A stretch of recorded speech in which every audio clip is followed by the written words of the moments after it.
நீங்கள் இப்போ உங்களுக்கு நீங்கள் வந்த வழி உங்களுக்கு வந்து நீங்கள் போட்டோ முடிச்சுட்டு போகிற வழி பின்னாடி வழியாக போயிடலாம். உங்களுக்கு நான் மார்க் பண்ணி வச்சுருக்கோம். அந்த மார்க் நீங்கள் ஃபாலோ பண்ணினாலே உங்களுக்கு சரி. அந்த தடுப்பூசி போறவங்க முதல்ல ஒருத்தவங்க செக் பண்ணுவாங்க. அந்த லிஸ்ட்ல வந்து உங்க பேர் இருக்கா, நீங்க தான் வந்திருக்கீங்களா, கரெக்டாக உங்க ஐடி ப்ரூஃப் மேட்ச் ஆகுதா எல்லாம் பார்த்துட்டு நீங்க தான் உறுதிப்படுத்தணும். இன்னாருக்குதான் தடுப்பூசி போட போறோம் அப்படின்னு வந்து நம்ம காய்ச்சல் இருக்கா பார்த்துட்டு அந்த ஃபிங்கர்ல வந்து பல்ஸ் மீட்டர் பார்த்துட்டு வெயிட் பார்த்துட்டு தடுப்பூசி போட அனுப்பிச்சிடுவோம். இங்க என்ட்ரி பண்ணிட்டு உங்களோட ஐடி எல்லாமே கரெக்டா இருக்கான்னு என்ட்ரி பண்ணிட்டு அவங்க என்ட்ரி கொடுத்துருவாங்க. என்ட்ரி கொடுத்தா தான் நீங்க அடுத்த வேக்சினேஷன் போடுறோம். சரியா? அந்த கோவிட் வேக்சினேஷன் போடுற இடத்துலயுமே நம்ம கூட்டம் சேர்ந்து செக்ஷன் வச்சுக்க கூடாது. எவ்வளோ தூரம் அந்த ஸ்பேஸ் வந்து டிஸ்டன்ஸ் மெயின்டைன் பண்ணுறோமோ, சானிடேஷன் எல்லாம் நம்ம ப்ராப்பராக பார்த்துக்கோமோ அதெல்லாம் நீங்கள் ஃபாலோ வச்சுருக்கோம். ஏன்னா ஊசி போட்டோன்னே உடனே அனுப்ப மாட்டோம். நமக்கு தெரியும் எந்த ஒரு சாதாரண ஊசி போட்டாலும் ஒரு வலி இருக்கும். ஒரு சில ஊசி போட்டாலும் ஒரு மயக்கம் வரும் இல்லையா, அந்த வலி தாங்க முடியாமல். அந்த மாதிரி ஏதாவது உங்களுக்கு வருதா அப்படின்னு குறைஞ்சது ஒரு அரை மணி நேரமாவது அவங்க வச்சு பார்த்துட்டு தான் அனுப்புவோம். அதுக்கு ஒருத்தவங்க இருப்பாங்க.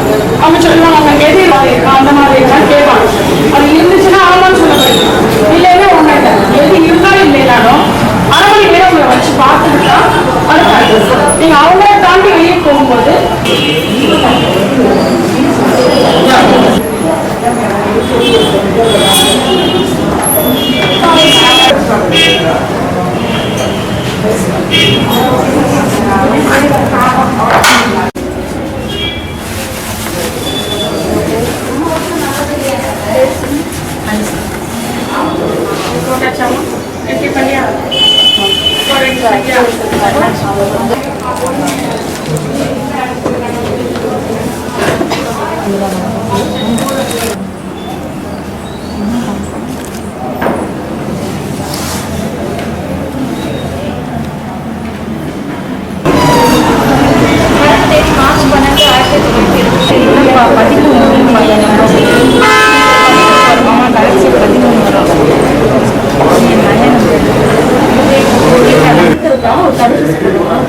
சரிங்களா?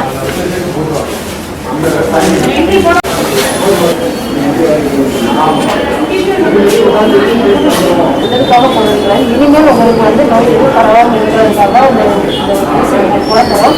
இந்த ஊசி போடும்போது உங்களுக்கு மயக்கம், தலைவலி, தீவிர நெஞ்சடைக்கிறது, வேற எதுவும் தொந்தரவு இருந்தாலும் எதாக இருந்தாலும் நீங்கள் சொல்லிடலாம்.